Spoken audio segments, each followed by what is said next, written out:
In this video, we're going over 4 heroes to hard avoid in Season 6. Well, I always say you can climb with every single character. These are 4 heroes in particular that are really poor in this meta or are waiting some substantial buffs, and they're not what I would recommend if you want to climb or have a good climbing experience. Now, the first character that I have for you is actually Cassidy, and Cassidy did get some amount of buffs this season, specifically to his health at 225, which historically he was actually really strong when he had 225 health, but he also got a nerf to his Peacekeeper, and with the previous nerf to his Magnetic Grenade, Cassidy is in one of the worst states he's ever been and severely lacking in this meta. Now, that alone wouldn't make it so Cassidy is all of a sudden unplayable or anything like that, but when you compare him a lot to other DPS competition, he kind of falls flat. Characters like Sojourn, Ashe have better poke from distance. Characters like Soldier 76 has much better mobility, and characters like Torb just get way more inherent value as a team anchor and someone that wants to play near their team behind their tank. Cassidy also doesn't get a ton of value in the Orisa meta, can't do anything to Orisa really, and he can't really play far enough away from her that he's unaffected by her being able to push up and actually pressure him. Now, I think if we started in the lowest ranks of play, Cassidy would be kind of fine, still not great, but he would be okay, and as you climb the ranks, he gets worse and worse and worse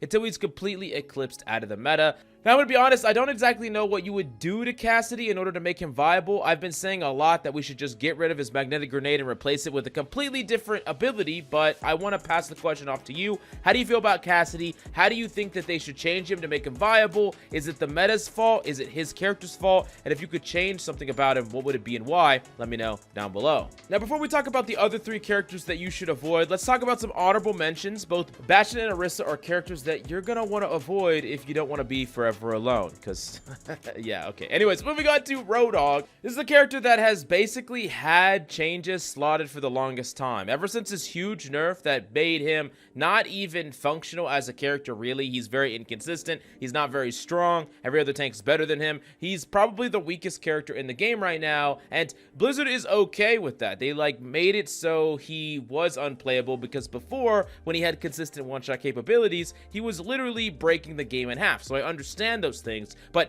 if you leave him in this state, he's just unplayable. He's just sitting there unplayable, and I do believe that you can get some value on some of the well maps, and I also do believe that if you are way better than every single other person in your lobby, you could probably get as much value on Roadhog as you could on other tanks. But Roadhog is incredibly easy to counter, and he's also super weak even when you're not countering him. There's so many situations where you're gonna get a hook that is really hard to hit. You're not gonna hit it consistently, but when you finally do, that value isn't guaranteed, and then outside of that window, you're not really doing much. And then even worse than that, the meta is super unfavorable to Roadhog, as Orisa is one of the best characters to shut a Roadhog down, and then Ana is definitely one of the most played supports in the game, period. In fact, I think she's the most played character, period, so you're going to automatically get counted by that. And all in all, I really wouldn't suggest picking up Roadhog. Maybe if you're a Roadhog connoisseur already and you know when you can whip him out, sure. But if you're looking for a tank to pick up, someone to learn, someone to help you climb with all the way to the highest ranks of play,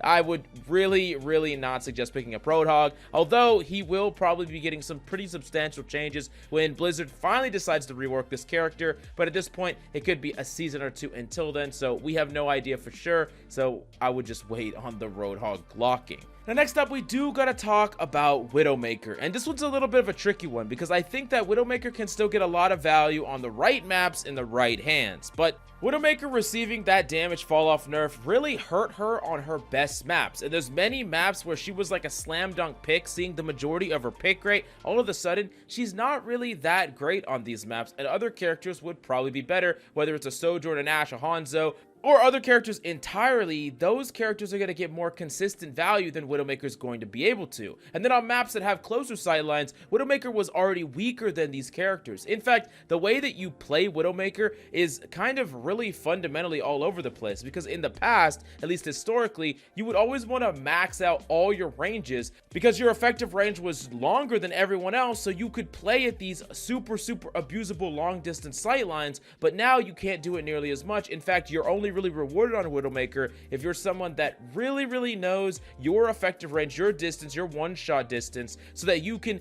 be effective from as far as you possibly could be, but that's not even close to how safe you could have been before. And I do think that, yes, if you're insane on Widowmaker, you could pop off on her, but realistically, there's a lot of other characters that I think are going to be better picks for you right now in this existing meta, and I don't really suggest Widowmaker as one of them.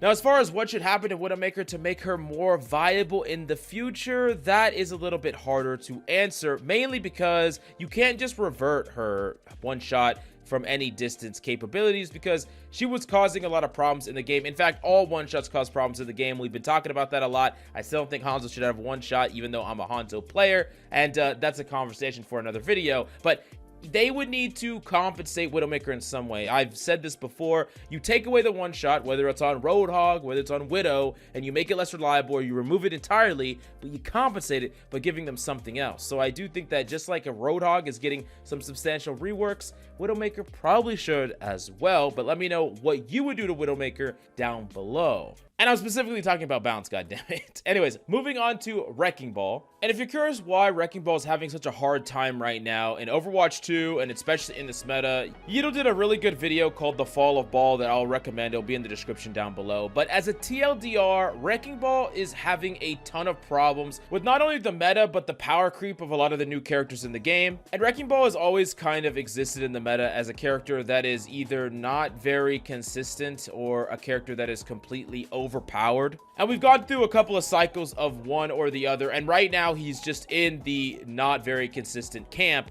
And it's even worse in a meta with characters like Torb, Brig, and especially Orisa just running around, more CC flying around than ever, more characters that just don't care about what anything Wrecking Ball is doing, and an increasing need in a tank to play interference with the other tank. Instead of just being able to just up and leave and go do your own thing all the time, oftentimes you need to be able to keep that enemy tank in check, or at least represent something else on the enemy backline or the enemy front line.